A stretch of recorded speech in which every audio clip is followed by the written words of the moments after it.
আর মাত্র সপ্তাহ কয়েক অপেক্ষা, তারপরে শুরু হবে ইন্ডিয়ান সুপার লিগের নতুন মরশুম, যেখানে নয়া দল হিসাবে অংশগ্রহণ করতে চলেছে মোহামেডান স্পোর্টিং ক্লাব। গত বছর আই লিগ জয় করার সুবাদে এবার আইএসএলে অংশ নেওয়ার ছাড়পত্র পেয়েছে ময়দানের এই তৃতীয় প্রধান, যার ফলে বহুদিন পর আবার প্রথম ডিভিশনে খেলতে দেখা যাবে কলকাতার 3 ফুটবল ক্লাবকে। তাদের অংশগ্রহণের ফলে আরো জনপ্রিয় হয়ে উঠতে চলেছে এই ফুটবল লিগ। গত কয়েকদিন আগে প্রকাশিত হয়েছে আইএসএল এর ম্যাচ সূচি। সেই অনুযায়ী আগামী 16 সেপ্টেম্বর টুর্নামেন্টের প্রথম ম্যাচ খেলতে নামবে মোহামেডান স্পোর্টিং ক্লাব।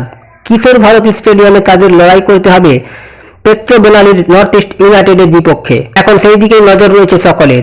এইসবের মাঝেই নয়া চমক দিল সাদা কালো শিবির।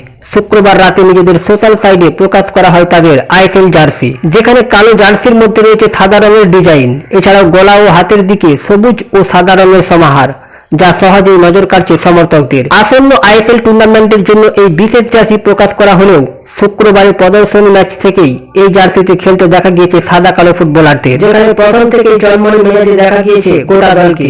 আইএসএল শুরু করার আগেই এই ম্যাচগুলি থেকে গোটা দলকে ভালো করে দেখে নেওয়াই একমাত্র লক্ষ্য সাদা কালো কোচের।